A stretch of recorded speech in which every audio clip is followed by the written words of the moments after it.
कैसे हैं आप सब लोग? आई होप आप सब बहुत अच्छे होंगे और बहुत अच्छे से अपने एग्जाम्स की प्रिपरेशन कर रहे होंगे।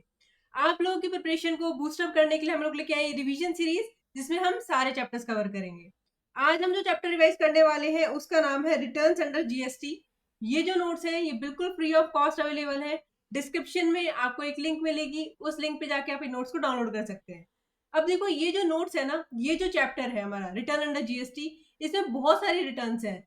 जीएसटीआर 1, 3B, 2, बहुत सारी रिटर्न्स हैं। स्टूडेंट्स को रिटर्न्स याद नहीं होती है। मैंने आप लोगों के लिए एक मेमोरी टेक्निक बनाई है, उससे मैं आपको सारी रिटर्न्स के नंबर याद करा दूंगी, उस चीज की गारंटी मेरी है। अब बहुत ध्यान से मेरे साथ ये चैप्टर सुन लो, आपको ये पूरा चैप्टर समझ आ जाएगा और साथ साथ आपको पूरा चैप्टर याद भी हो जाएगा। तो आइए एक एक करके सारे टॉपिक्स देखते हैं। इस चैप्टर में सबसे पहले मुझे आपको फ्लो ऑफ रिटर्न बताना है कि जीएसटी में रिटर्न्स का फ्लो क्या होता है।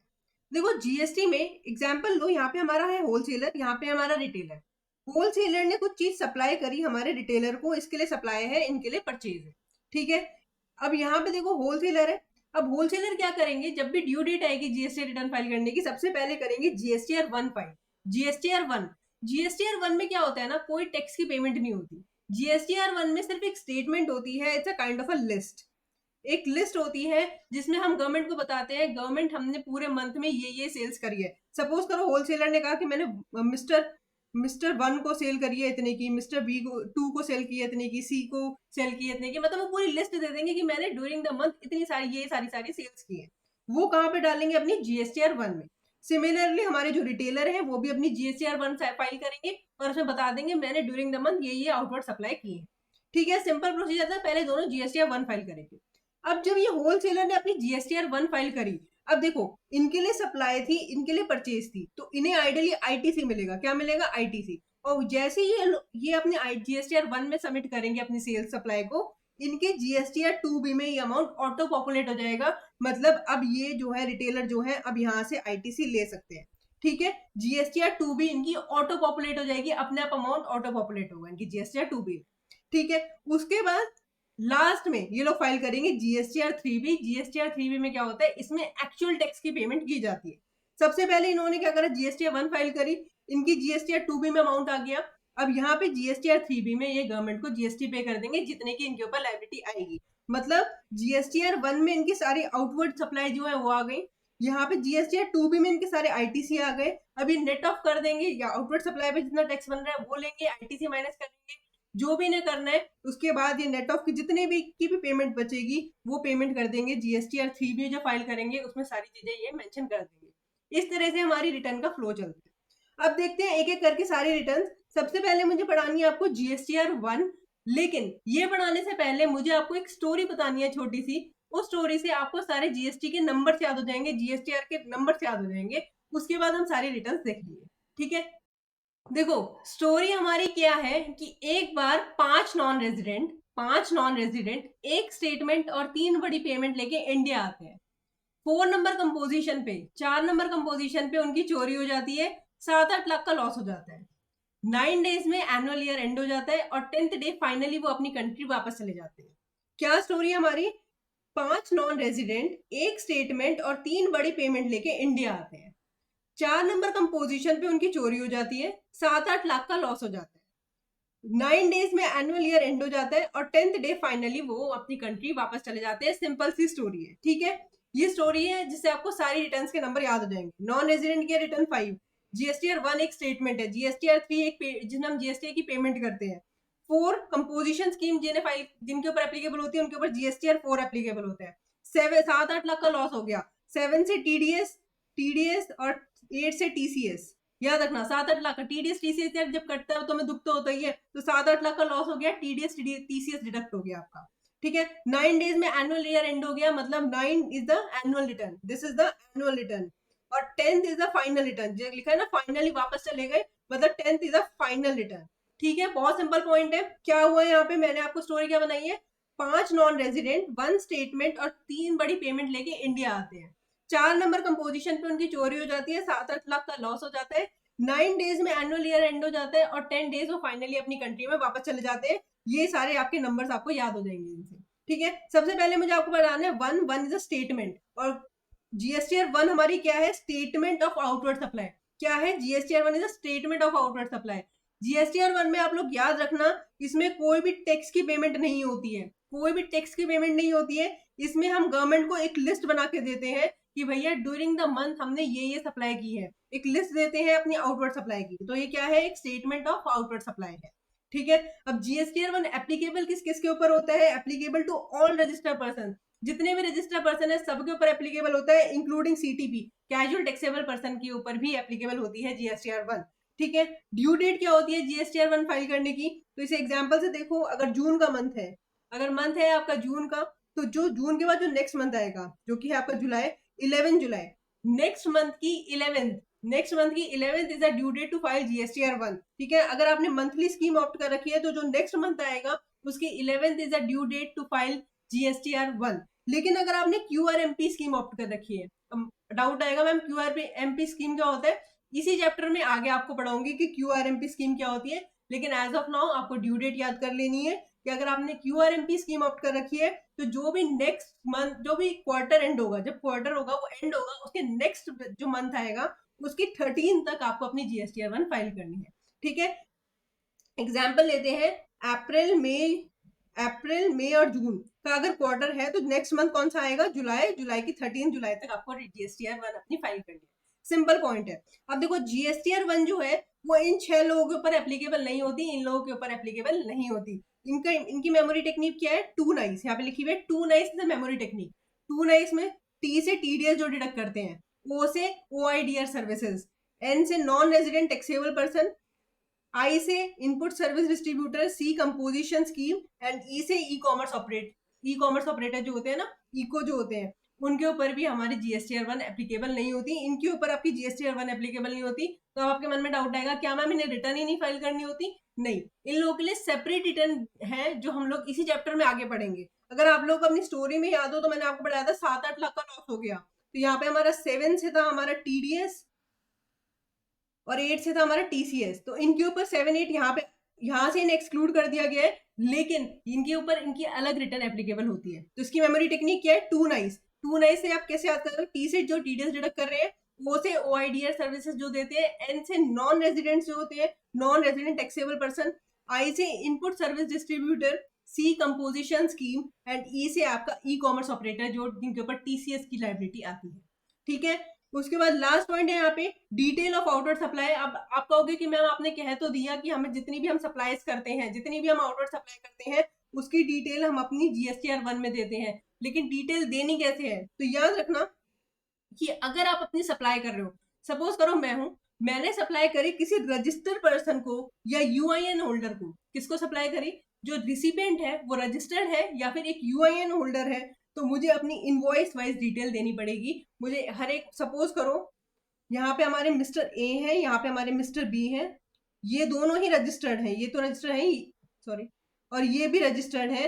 अब मिस्टर ए ने मिस्टर बी को 100 सप्लाई करी है, ड्यूरिंग द मंथ 100 सप्लाई करी है, तो सबकी इनवॉइस वाइज डिटेल उन्हें डालनी पड़ेगी, तो इनवॉइस वाइज डिटेल उन्हें देनी पड़ेगी, ठीक है। सेकंड यहाँ पे पॉइंट आता है कि अगर आप सप्लाई कर रहे हो किसी अनरजिस्टर्ड पर्सन को, किसको कर रहे हो, किसी अनरजिस्टर्ड पर्सन को कर रहे हो, रिसिपिएंट जो है वो अनरजिस्टर्ड है, तो आपको देखना है क्या इंटरस्टेट सप्लाई है, इंटरस्टेट सप्लाई है।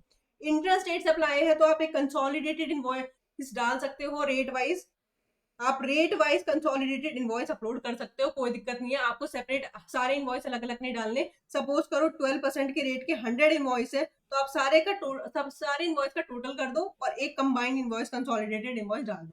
18% का भी सिमिलरली ऐसे करो, जितने भी 18% वाले इनवॉइस है सबको टोटल करो और एक साथ जीएसटी पोर्टल पे डाल दो, ठीक है। नेक्स्ट हमारे पास आता है अगर इंटरस्टेट सप्लाई है, तो इंटरस्टेट सप्लाई में आपको देखना है क्या इनवॉइस की वैल्यू अप टू 1 लाख है या मोर देन 1 लाख है। अगर अप टू 1 लाख है तो आप कंसोलिडेटेड इनवॉइस डाल सकते हो, कोई दिक्कत वाली बात नहीं है। लेकिन अगर ग्रेटर देन 1 लाख है तो आपको सेपरेट इनवॉइस ही डालना पड़ेगा, एक एक करके सारे इनवॉइस मेंशन करने पड़ेंगे, ठीक है। सिंपल है। अभी देखो, जब ये चार्ट आप खुद पढ़ने बैठोगे आपको 2 मिनट लगेंगे, आप पूरा चार्ट खुद रिवाइज कर सकते हो। सबसे पहले हमने क्या पढ़ा कि हम जो जीएसटीआर 1 है वो एप्लीकेबल है all registered person including CTP. उसके बाद हमने ड्यू डेट देख ली, यहाँ पे 11 है, यहाँ पे 13 है, मंथली है तो 11 और क्वार्टरली है तो 13। किसके ऊपर एप्लीकेबल नहीं है, इन 6 लोगों के ऊपर एप्लीकेबल नहीं, जिसकी मेमोरी टेक्निक है 2 नाइस, ठीक है। और उसके बाद हमें डिटेल देनी कैसे है, अगर हम रजिस्टर्ड पर्सन को सप्लाई कर रहे हैं तो इनवॉइस वाइज देनी पड़ेगी, अगर अनरजिस्टर्ड को सप्लाई कर रहे हैं तो देखना है इंटर स्टेट सप्लाई है या इंट्रा स्टेट सप्लाई है। इंट्रा स्टेट सप्लाई में कंसोलिडेटेड इनवॉइस इशू कर सकते हो, कोई दिक्कत नहीं है, लेकिन इंटर स्टेट सप्लाई में अगर इनवॉइस अप टू 1 लाख है तभी कंसोलिडेटेड जा सकता है, अदरवाइज आपको इनवॉइस वाइज डिटेल ही देनी पड़ेगी। इजी था, कोई दिक्कत नहीं है। अब हमारी स्टोरी पे हमने सबसे पहला वाला पॉइंट पढ़ लिया, वन स्टेटमेंट, ठीक है। अब मुझे आपको पढ़ाना है next GSTR 2B। GSTR 2B देखो बिल्कुल सिंपल है। जीएसटीआर 2B एक ऑटो पॉपुलेटेड स्टेटमेंट है जिसमें आपका आईटीसी शो होता है। यहाँ पे जब मैंने आपको पढ़ाया था तो मैंने आपको यहाँ पे बताया था कि जीएसटीआर 2B जो होता है, जीएसटीआर 2B जो होता है वो ऑटो पॉपुलेट हो जाता है जिसमें आपका आईटीसी शो होता है। जैसे ही हमारा होलसेलर अपनी जीएसटीआर 1 फाइल करेगा, हमारे जीएसटीआर जो रिटेलर है उसके जीएसटीआर 2B में हमारा आईटीसी का अमाउंट ऑटो पॉपुलेट हो जाएगा। तो इसमें कोई ज्यादा दिमाग लगाने वाली बात है नहीं, हमारा जो जीएसटीआर 2B है वो एक ऑटो पॉपुलेटेड स्टेटमेंट है, ठीक है। नेक्स्ट चलते हैं, नेक्स्ट है हमारा जीएसटीआर जो हमें पढ़ना है GSTR 3B। GSTR 3B, GSTR 3B में मैंने आपको बताया था कि इसमें हम एक्चुअल में टैक्स की पेमेंट करते हैं। देखो जीएसटीआर 3B की जो एप्लीकेबिलिटी है वो बिल्कुल सेम है जो जीएसटीआर 1 में हमने पढ़ी थी। All registered person including CTP जो जीएसटीआर 1 की एप्लीकेबिलिटी है सेम यहाँ पे है।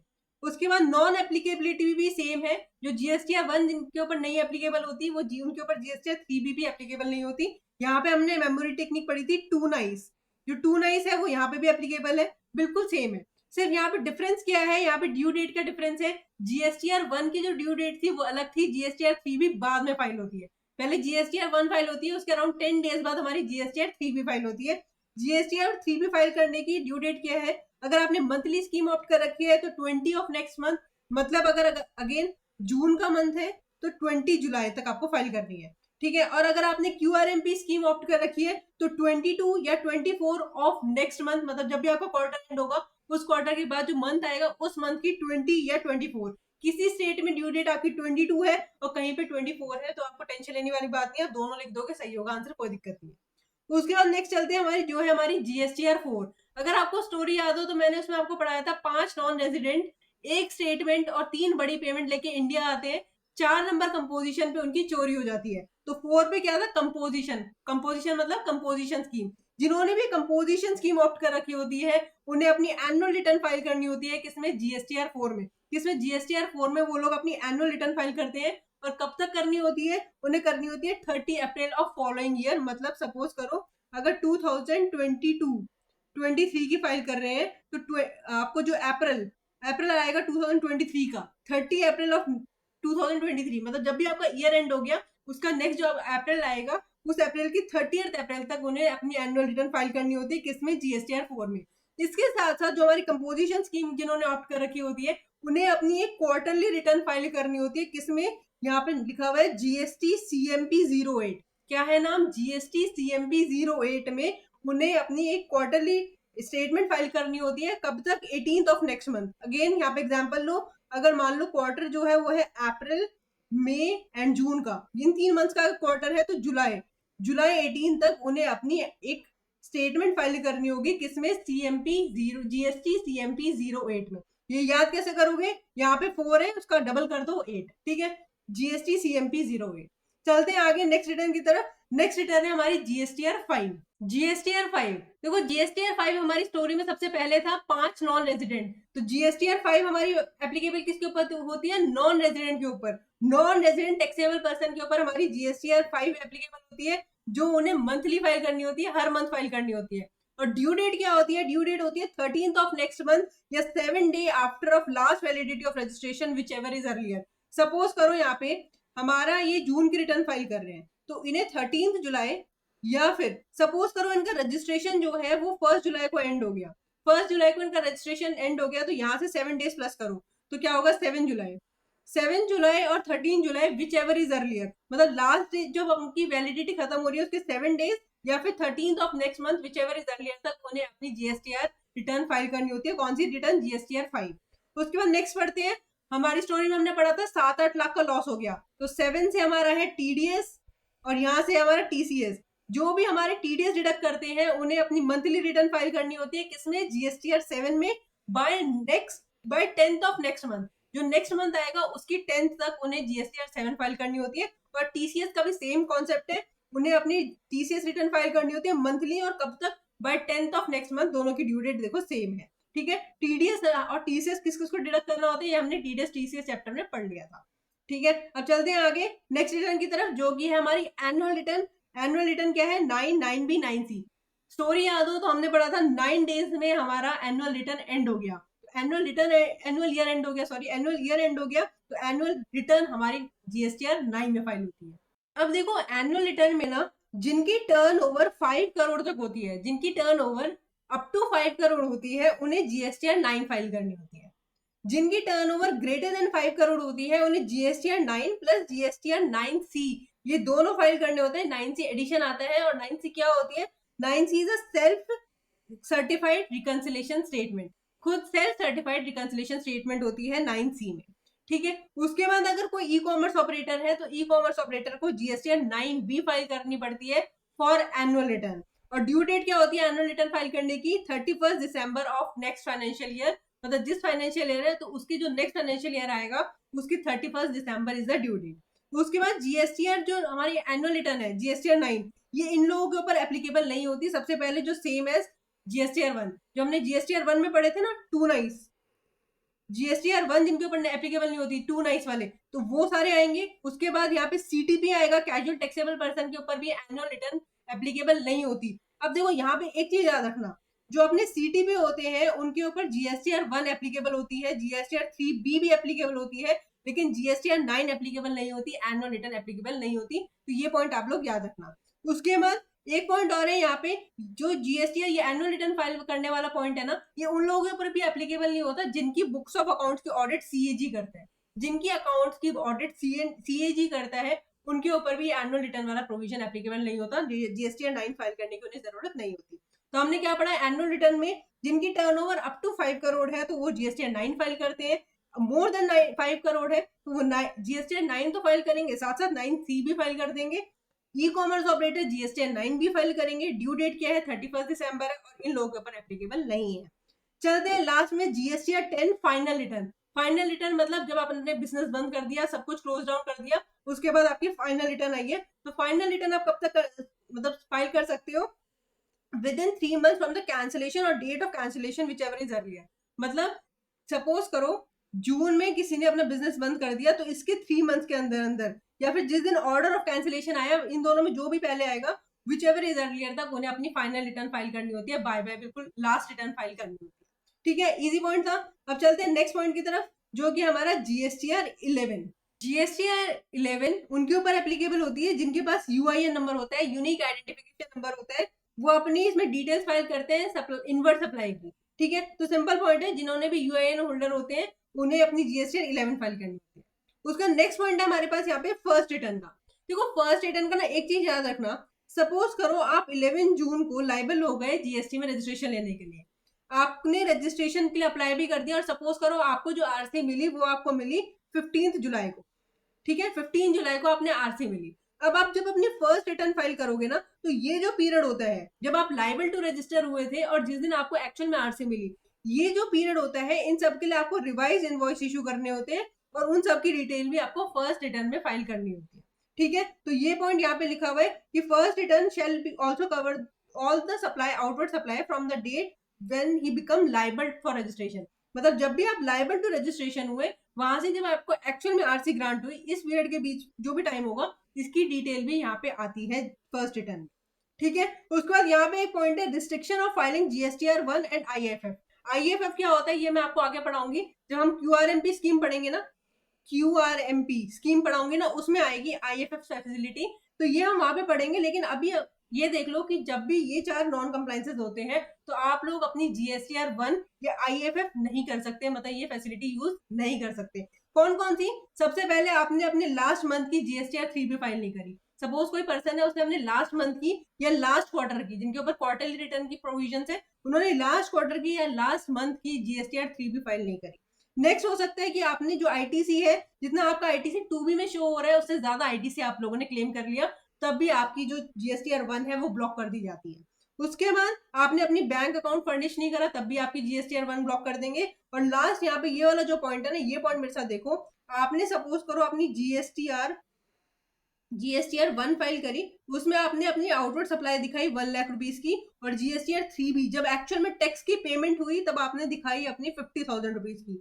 मतलब यहाँ पे आपका 50K का वेरिएंस था। मतलब यहाँ पे जीएसटीआर 1 में मैंने आपको बताया था कि जीएसटीआर 1 में कोई भी टैक्स की पेमेंट नहीं होती, इसमें सिर्फ हम अपना आईटीसी ट्रांसफर करते हैं, कोई भी हमारी टैक्स की पेमेंट नहीं होती। लेकिन यहाँ पे हमारी एक्चुअल में टैक्स की पेमेंट होती है। तो पहले तो हमने 1 लाख की सेल्स दिखा दी, ज्यादा की सेल्स दिखा दी, सप्लाई ज्यादा दिखा दी, लेकिन जब एक्चुअल में टैक्स की पेमेंट करने की बारी आई तो हमने अपनी सप्लाई कम दिखाई। तो अगर ऐसा कोई काम होता है तब भी आपका जो जीएसटीआर डिपार्टमेंट है वो आपकी जीएसटीआर 1 को ब्लॉक कर सकता है। इसमें क्या लिखा है ये वाला आप पॉइंट पढ़ लेना, mismatch between GSTR 1 and GSTR 3B। तो आप नेक्स्ट मंथ से जीएसटीआर 1 नहीं फाइल कर पाओगे। अगर ये 4 नॉन कंप्लायंस होते हैं तो आपकी रिस्ट्रिक्शन लगाई जा सकती है आपकी जीएसटीआर 1 पे एंड आईएफएफ पे। ठीक है, अब चलते हैं बहुत इंपॉर्टेंट टॉपिक की तरफ। इस चैप्टर का सबसे इंपॉर्टेंट टॉपिक है QRMP, quarterly return monthly payment scheme. ठीक है, एक एक करके सारे पॉइंट देखते हैं। सबसे पहले इस स्कीम का नाम ध्यान से देखो, नाम है क्वार्टरली रिटर्न मंथली पेमेंट। मतलब जीएसटी की पेमेंट तो आप मंथली करोगे, लेकिन जो अपनी रिटर्न है वो आप लोग क्वार्टरली फाइल करोगे। रिटर्न आपकी क्वार्टरली फाइल होगी, लेकिन टैक्स की पेमेंट जो होगी वो मंथली होगी। ठीक है, अब याद रखना ये वाली जो स्कीम है ये ऑप्शनल स्कीम है, मैंडेटरी नहीं है। आपके पास ऑप्शन है, आप लेना चाहते हो लो, नहीं लेना चाहते नहीं लो। कौन कौन लोग ये स्कीम ले सकते हैं? जिनकी aggregate turnover previous financial year में 5 करोड़ तक थी, अप टू 5 करोड़ टर्नओवर थी प्रीवियस फाइनेंशियल ईयर में, वो लोग क्यूआरएमपी स्कीम ऑप्ट कर सकते हैं। और करंट ईयर में वो कब तक क्यूआरएमपी में स्कीम में रह सकते हैं? जिस क्वार्टर तक उनकी टर्नओवर 5 करोड़ क्रॉस नहीं कर सकती। मतलब सपोज करो अगर सितंबर में वो लोग 5 करोड़ क्रॉस कर गए, तो अब ये जब क्वार्टर एंड होगा वो उससे नेक्स्ट जो क्वार्टर आएगा वहां से उन्हें नॉर्मल स्कीम लेनी पड़ेगी। मतलब करंट ईयर में भी आप तब तक क्यूआरएमपी में रह सकते हो जब तक आपकी 5 करोड़ क्रॉस नहीं होती। प्रीवियस फाइनेंशियल में 5 करोड़ होनी जरूरी है, तभी आप क्यूआरएमपी स्कीम ले सकते हो। उसके बाद ड्यू डेट क्या है क्यूआरएमपी फाइल करने की, क्यूआरएमपी स्कीम की? फर्स्ट 2 क्वार्टर्स, जो क्वार्टर नंबर 1 और 2 होता है उनके लिए 25th ऑफ नेक्स्ट मंथ। ठीक है, जो 25th डेट होती है नेक्स्ट मंथ की उस तक आपको रिटर्न फाइल करनी होती है, और रिटर्न का नाम होता है जीएसटी पीएमटी 06, जीएसटी पीएमटी 06। उसके बाद जो लास्ट क्वार्टर होता है उसमें जो एक्चुअल ड्यू डेट्स होती है रिटर्न फाइलिंग की वही वाली एप्लीकेबल होती है, जो हमने जीएसटी 1 की फाइल की देखी है वही एप्लीकेबल होंगी, यहाँ पे कोई दिक्कत वाली बात नहीं है। अब यहाँ पे मंथली पेमेंट देखो, मैंने आपको बताया मंथली पेमेंट करनी है लेकिन क्वार्टरली रिटर्न फाइल करनी है। तो मंथली पेमेंट अब आप कहोगे मैम कितनी करें, रिटर्न तो फाइल करनी है कितनी करें? अब इसमें 2 मेथड है, फिक्स सम या सेल्फ असेस मेथड। सबसे पहले देखते हैं सेल्फ असेस मेथड।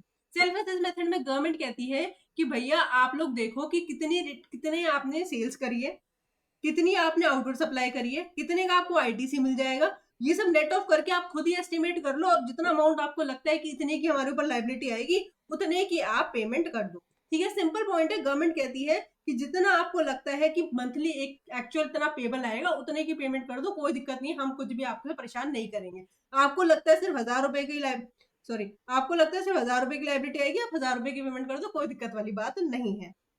लेकिन फिर गवर्नमेंट ये कहती है कि भैया आप सपोज करो लायबिलिटी एक्चुअल में आ गई आपके ऊपर 1 लाख रुपए की, और आपने सबमिट करे थे सिर्फ 1000 रुपए, तो ये जो 99,000 आपने कम करे हैं ना, ये 99,000 जो कम किए हैं, ये मत सोचना हम इसे माफ कर देंगे, हम इस पे 18% के हिसाब से इंटरेस्ट चार्ज करेंगे। ठीक है, यहाँ पे यही लिखा है कि 18% पर एनम के हिसाब से इंटरेस्ट चार्ज किया जाएगा। और मान लो दूसरा केस अगर हो जाता है, आपने अमाउंट डिपॉजिट कर दिया था 50,000 और लायबिलिटी आई 30,000 की, तो अगर एक्सेस आपने डिपॉजिट कर दिया था तो उस केस में आपको रिफंड दे दिया जाएगा, वहां पे कोई दिक्कत वाली बात नहीं है, रिफंड दे दिया जाएगा। लेकिन अगर आपने कम डिपॉजिट किया था तो आपके ऊपर 18% पर एनम के हिसाब से इंटरेस्ट चार्ज किया जाएगा। उसके बाद नेक्स्ट है यहाँ पे फिक्स सम मेथड। गवर्नमेंट कहती है कि भैया आप अपना दिमाग मत लगाओ, हम जो एक फॉर्मूला बता रहे हैं, हम एक चीज लॉ बता रहे हैं, इसके हिसाब से आप हमें पेमेंट कर दो, हम आपके ऊपर कोई इंटरेस्ट वगैरह नहीं लगाएंगे। फिक्स सम मेथड में क्या होता है, गवर्नमेंट कहती है सबसे पहले कि आपको ये देखना है कि लास्ट जो क्वार्टर था उसमें आपने अपनी आप वहां पे क्वार्टरली रिटर्न फाइल कर रहे थे या मंथली रिटर्न फाइल कर रहे थे। मतलब इससे पहले जब जिस क्वार्टर की रिटर्न फाइल कर रहे हो, इस क्वार्टर से पहले आप मंथली रिटर्न फाइल कर रहे थे या क्वार्टरली रिटर्न फाइल कर रहे थे। अगर आप क्वार्टरली रिटर्न फाइल कर रहे थे तो एक काम करो, आपने क्या कर रखा है, अगर सपोज करो 1 लाख रुपीज की पेमेंट करी है तो इंटू 35% कर दो, और 35,000 हो गया। जो 35,000 की पेमेंट हर क्वार्टर में करा दो, फर्स्ट क्वार्टर में भी 35,000 की, सेकंड क्वार्टर में भी 35,000, थर्ड क्वार्टर भी 35,000 की पेमेंट करा दो। मतलब लास्ट क्वार्टर में जितनी पेमेंट की थी, लास्ट क्वार्टर की जितनी भी अमाउंट है उसका 35% ईच मंथ में डिपॉजिट करा दो। ठीक है, ये गवर्नमेंट कहती है कि यहाँ पे एप्लीकेबल होगा। लेकिन इससे पहले आप मंथली स्कीम में थे, ये आपका फर्स्ट क्वार्टर है इसमें क्यूआरएमपी स्कीम में, तो इसमें आप क्या करो, जितना आपने लास्ट मंथ में पे किया था उसका 100%, यहाँ पे कितना आएगा 100%, यहाँ पे था 35% या 100%, जितना भी आपने लास्ट मंथ में पेमेंट की थी, सपोज लास्ट मंथ में आपने जीएसटी की पेमेंट की थी 1 लाख रुपीज की, तो 1 लाख रुपीज हर मंथ डिपॉजिट करा दो, 1 लाख फर्स्ट क्वार्टर में, 1 लाख सेकंड क्वार्टर में, 1 लाख थर्ड क्वार्टर में, ठीक है। तो ये सिंपल रूल है, कोई भी कॉम्प्लेक्स यहाँ पे चीज है नहीं, ठीक है। और ये याद रखना, अगर इसमें कोई शॉर्टफॉल आती है, सपोज करो आपकी एक्चुअल में लाइबिलिटी बनी 2 लाख की, लेकिन आपने डिपॉजिट करा था 1 लाख रुपीज, तो यहाँ पे कोई इंटरेस्ट चार्ज नहीं किया जाता, क्योंकि गवर्नमेंट ने ही कहा था आपको इतना डिपॉजिट करने के लिए, आपने अपना दिमाग नहीं लगाया था, ठीक है। तो यहाँ पे कोई भी इंटरेस्ट आपका चार्ज नहीं किया जाता, यहाँ पे जितना भी डिफरेंस आता है, तो जब भी आप एक्चुअल में जीएसटीआर 1 फाइल करोगे तो उसमें आपने डिपॉजिट कर दो, मतलब उसमें आप मेंशन कर दोगे, और जीएसटीआर 3B में आप पेमेंट कर दोगे, ठीक है। सिंपल पॉइंट है यहाँ पे। अभी तक मैंने आपको 3 पॉइंट पढ़ाए। सबसे पहले ऑप्शनल स्कीम है, किसके ऊपर एप्लीकेबल है, जिनकी टर्नओवर लास्ट फाइनेंशियल ईयर में 5 करोड़ से कम थी। उसके बाद ड्यू डेट पढ़ ली हम लोगों ने, उसके बाद मंथली पेमेंट कितनी करनी होती है, फिक्स मेथड ऑप्ट कर रहे हो, सेल्फ असेस। सेल्फ असेस में याद रखना इंटरेस्ट चार्ज किया जाता है अगर आपने कम पेमेंट करी है, और यहाँ पे कोई भी इंटरेस्ट चार्ज नहीं किया जाता। फिक्स सम में आपको देखना है लास्ट से, इस क्वार्टर से पहले आप क्वार्टरली रिटर्न फाइल कर रहे थे या मंथली कर रहे थे, क्वार्टरली करे थे तो 35%, मंथली करे तो 100%, सिंपल पॉइंट है। इस पॉइंट में लास्ट रह गया इनवॉइस फर्निशिंग फैसिलिटी, एक इंपॉर्टेंट टॉपिक है, देखते हैं क्या करके। सबसे पहले ये समझते हैं कि आईएफएफ होता क्या है।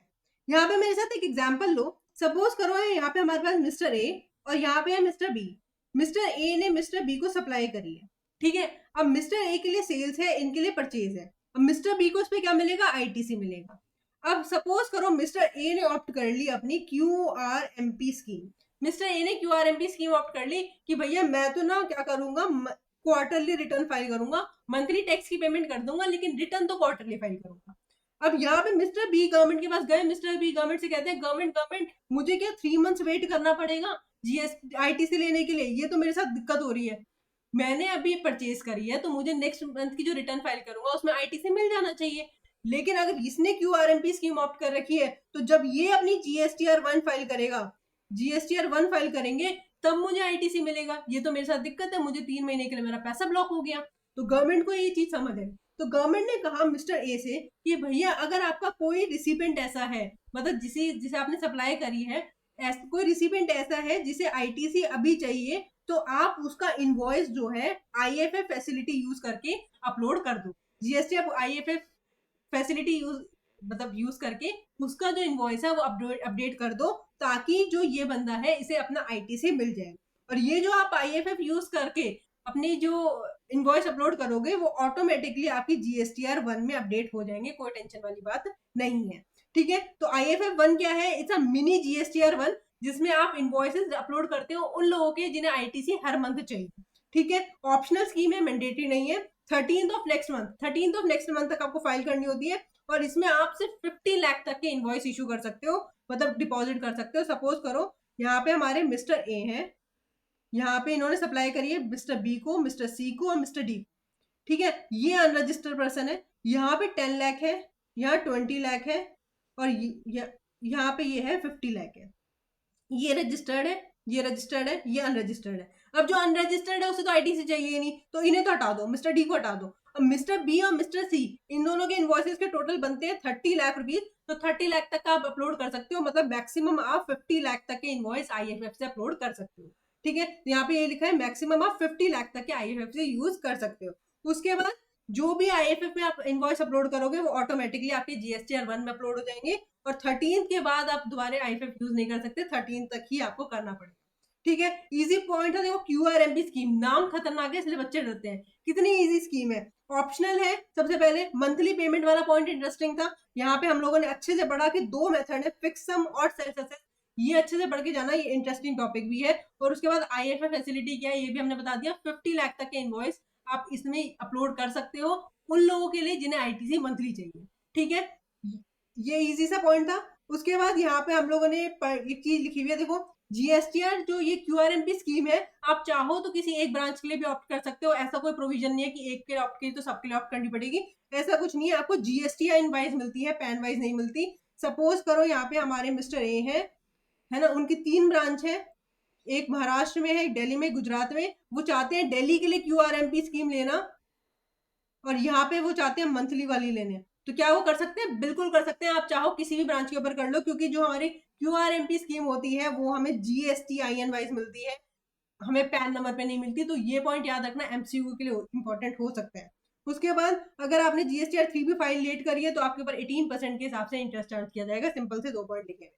उसके बाद यहाँ पे एक पॉइंट लिखा हुआ है manner of opting and cancellation of QRMP scheme, मतलब आप कैसे अपनी QRMP स्कीम ऑप्ट कर सकते हो और कैसे वो कैंसिल करा सकते हो, ये मैनर लिखा हुआ है। अब इसमें देखो, अगर कोई पर्सन है जो QRMP स्कीम ऑप्ट करना चाहता है और ऑप्ट करना चाहता है अप्रैल से जून वाला जो क्वार्टर है उनमें ऑप्ट करना चाहते हैं, तो उन्हें 1 फरवरी से 30 अप्रैल तक वो कभी भी अपना उसके लिए अप्लाई कर सकते हैं। किसके लिए? QRMP स्कीम के लिए एप्लीकेशन कर सकते हैं। सपोज करो यहाँ पे ऐसे समझो अप्रैल टू जून वाला जो क्वार्टर है, यहाँ पे 1 अप्रैल से है, ठीक है, और 30 जून तक वाले क्वार्टर के लिए उन्हें QRMP स्कीम चाहिए। तो वो 1 फरवरी से 30 अप्रैल 1 फरवरी से 30 अप्रैल तक कभी भी एप्लीकेशन कर सकते हैं और QRMP स्कीम ऑप्ट कर सकते हैं। और अगर उन्हें कभी एग्जिट करना है तब भी सेम प्रोविजन है। अगर अगर उन्हें अप्रैल से जून वाले क्वार्टर में एग्जिट लेना है तो 1 फरवरी से 30 अप्रैल तक कभी भी एप्लीकेशन कर दो कैंसिलेशन के लिए। तो सिमिलर पॉइंट है, कोई दिक्कत वाली बात नहीं है। यहाँ पे एक याद रखना कि 1 अप्रैल नहीं है, 30 अप्रैल है। तो ये पॉइंट याद रखना आपको। उसके बाद GST प्रैक्टिशनर, देखो ये सारे लोग जो हैं वो सारे GST प्रैक्टिशनर बन सकते हैं, GST रिटर्न वगैरह फाइल करने में हेल्प कर सकते हैं। कौन कौन? सिटीजन ऑफ इंडिया, सबसे पहली कंडीशन क्या है? इंडिया का सिटीजन होना चाहिए, नॉन इंसॉल्वेंट होना चाहिए, not convicted by court, person of sound mind, मतलब कोई जिन साउंड माइंड के वही बन सकते हैं